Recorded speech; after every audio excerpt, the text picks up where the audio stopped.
Entonces, hoy vamos a trabajar con el future time and the potential, ¿sí? Los tiempos futuros del inglés y vamos a trabajar con otro tiempo que es el potencial, ¿sí? Ya vamos a ver de qué se trata y para qué se usa, ¿sí? Son tiempos en general muy fáciles de formar y muy fáciles de reconocer, ¿sí? Así que no se preocupen, van a ver que es bastante sencillo. Bueno, vamos a empezar con los tiempos para hablar del futuro. Nosotros ya estuvimos viendo el presente, present simple, present continuous. Vamos a ver ahora qué nos encontramos cuando queremos referirnos a el futuro, lo que está por venir. Bueno, en inglés tenemos dos tiempos futuros. El primero que vamos a ver es el future simple, ¿sí? O futuro simple. Este tiempo en realidad es muy fácil de formar y es muy fácil de reconocer. Se utiliza con uno de estos dos auxiliares, shall o will, ¿sí? Seguidos de un verbo en infinitivo, o sea, de un verbo que no va a cambiar. Sí decimos que es un tiempo compuesto, porque está formado por dos palabras, ¿sí? El auxiliar, o sea, shall o will, y un verbo en infinitivo. Necesitan estar los dos para que se forme el tiempo. O sea que cuando ustedes tengan que identificar oraciones con este tiempo, ¿sí? Revisen que estén las dos palabras, ¿sí? Bien. El shall, ya vamos a ver para qué se usa, pero no es tan común hoy en día. El que más se usa es el will, ¿sí? Este es el que más suele aparecer. Bien. Acá tenemos entonces cómo se forma este tiempo verbal. Como les decía, es muy sencillo porque para empezar es la misma forma para todas las personas, ¿sí? O sea que no tengo que estar dividiendo en he, she, it, I, we, you, ¿sí? Como nos pasa, por ejemplo, en el present simple o en el present continuous. Esta es la misma forma para todos y, como les decía, en las oraciones afirmativas vamos a tener el auxiliar will y un verbo en infinitivo, o sea, un verbo que no va a cambiar, ¿sí?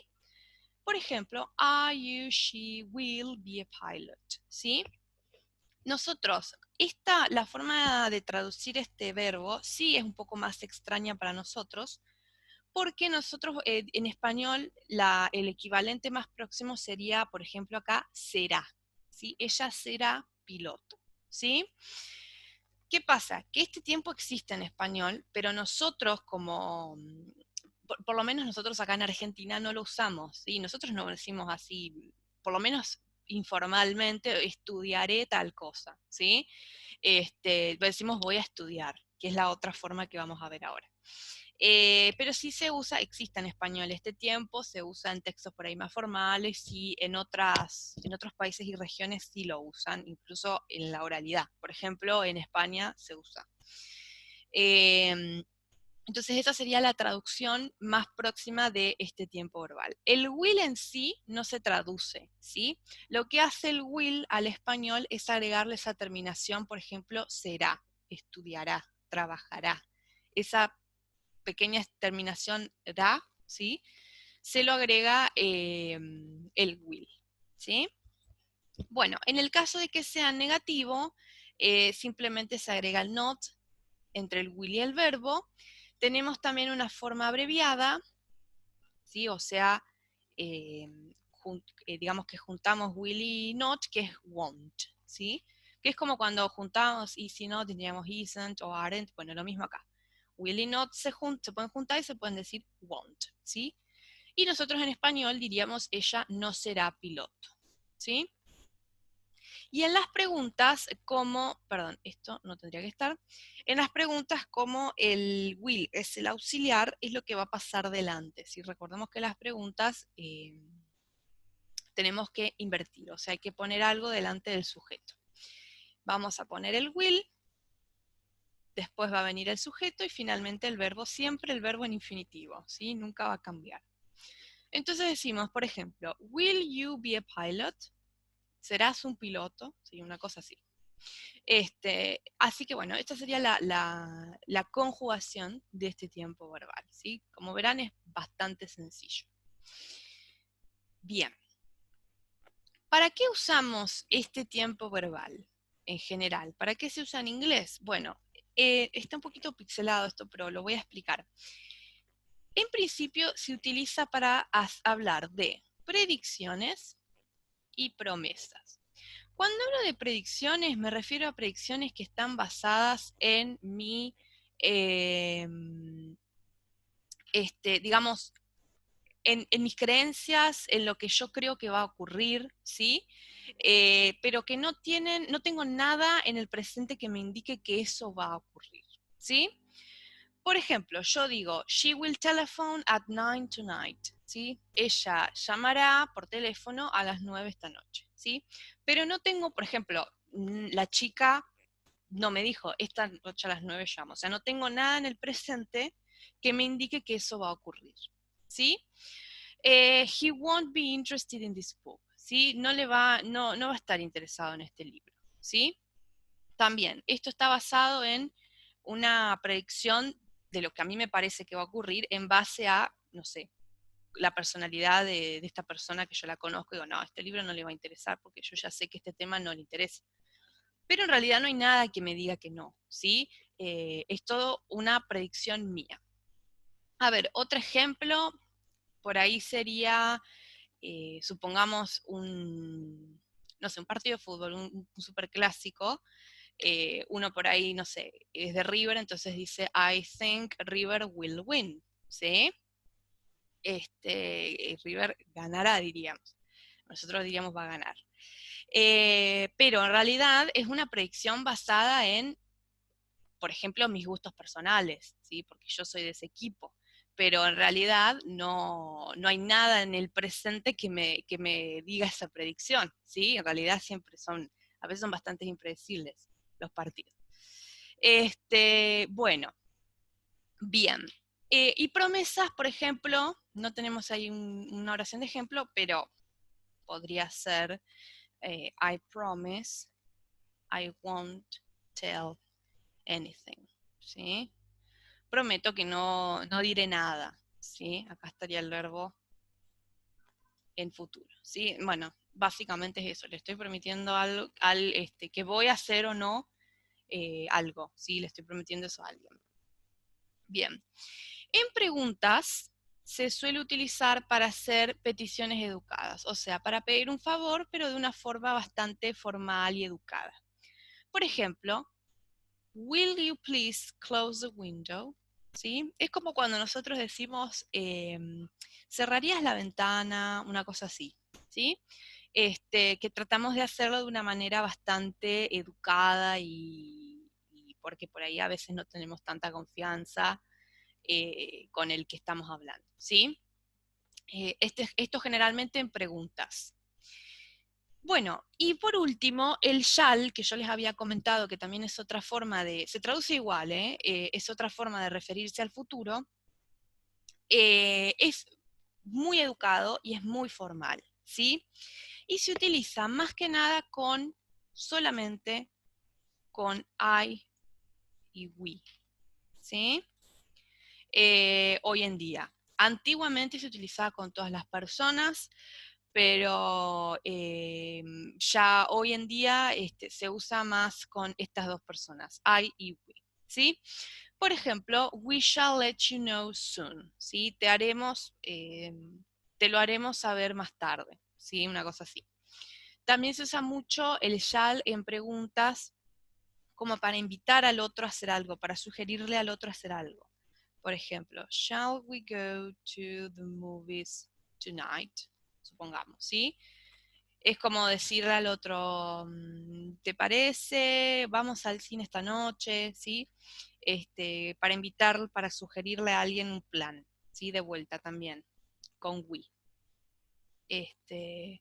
O por ejemplo, supongamos que yo me ofrezco, también podría ser, me ofrezco de manera amable a hacer algo, ¿sí? Entonces, shall I take these papers for you? Supongamos, ¿sí? Es como decir, ¿te parece? ¿Querés que lleve estos papeles por vos? O sea, me ofrezco a hacer un favor, ¿sí? También en forma de pregunta. Bien. Pero como les digo, no va a aparecer tanto. Ya el más común es el will, ¿sí? Acá, por ejemplo, tenemos dos oraciones. La primera dice, the reliability of the system will involve, not only the reliability of each of the satellites, but also the reliability of launching, ¿sí? Entonces diríamos, la confiabilidad del sistema implicará, podríamos decir, no solo la confiabilidad de cada uno de los satélites, sino también la confiabilidad del lanzamiento. La dirección considerada, shall be, ¿sí? No debe ser, o no será, mayor que los valores en la tabla 8.6, ¿sí? ¿Por qué no será? Porque tenemos acá este no, ¿sí? Nosotros lo traduciríamos como un negativo. Bien. Bueno,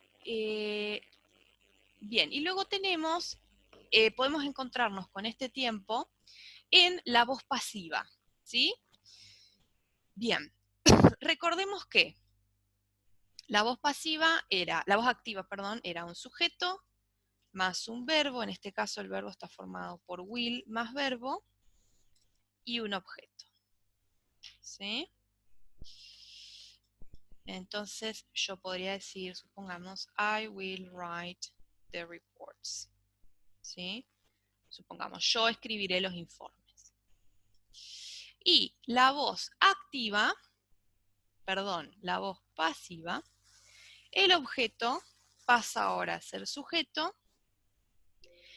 Vamos a encontrarnos con el will. Ay, un segundo. ¿Qué pasó? Ahí está. El objeto, el verbo, vamos a tener will, pero ahora vamos a incluir el be, ¿sí? Y luego el verbo. El verbo va a estar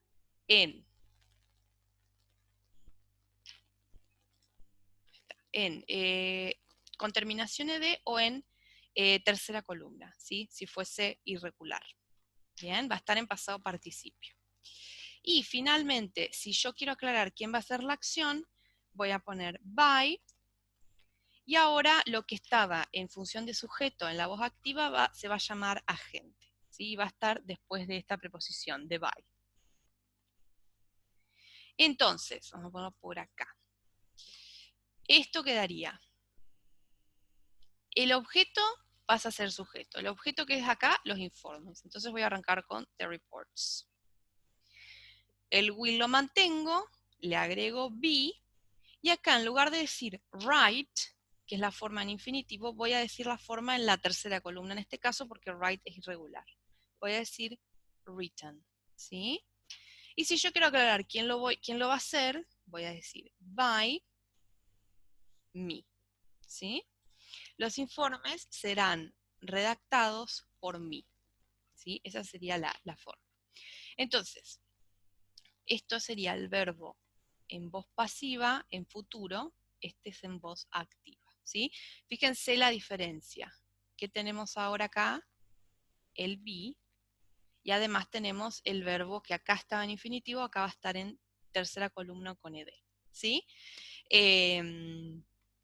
Además, recordemos esta regla que yo les había dicho. ¿Cuántas palabras forman el verbo acá? 2.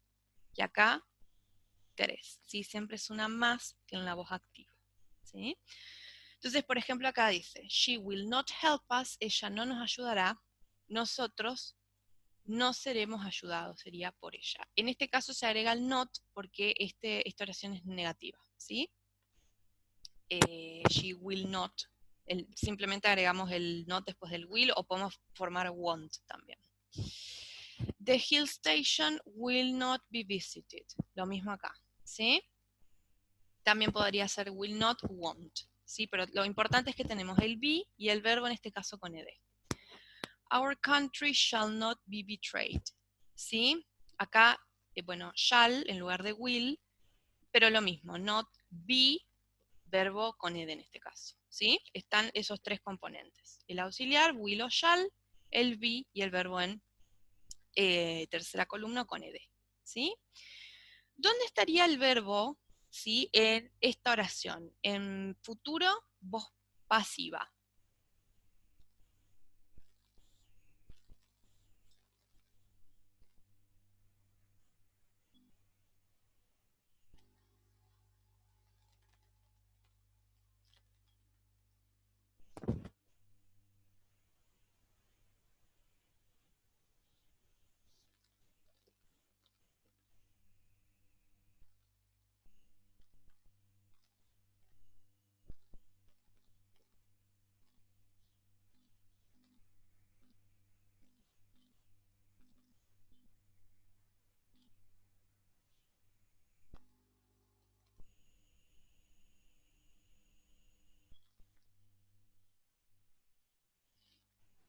¿Sí? ¿Qué les parece? En la primera opción, la que dice KSLB2, ¿dónde estaría el verbo en futuro en voz pasiva?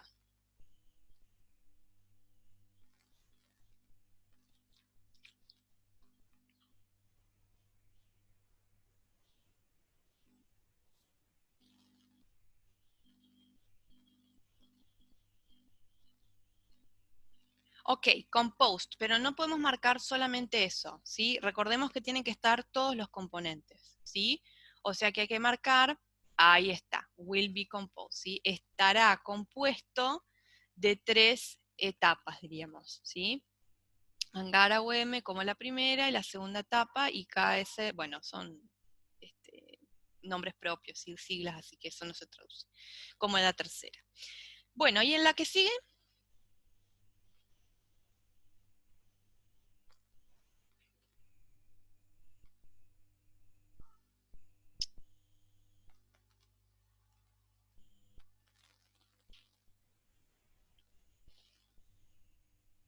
ahí está, will be evaluated, ¿sí? La confiabilidad estará evaluada por el ejemplo de un subsistema que consiste en 2 unidades, las cuales una es la principal, etcétera. ¿Sí? Bien, acá estarían entonces los 2 verbos en future simple en voz pasiva. Bien. Bueno, ok, vamos a cambiar al otro tiempo, pero nos queda menos de un minuto, así que si les parece, cortamos acá y arrancamos con el otro tiempo futuro.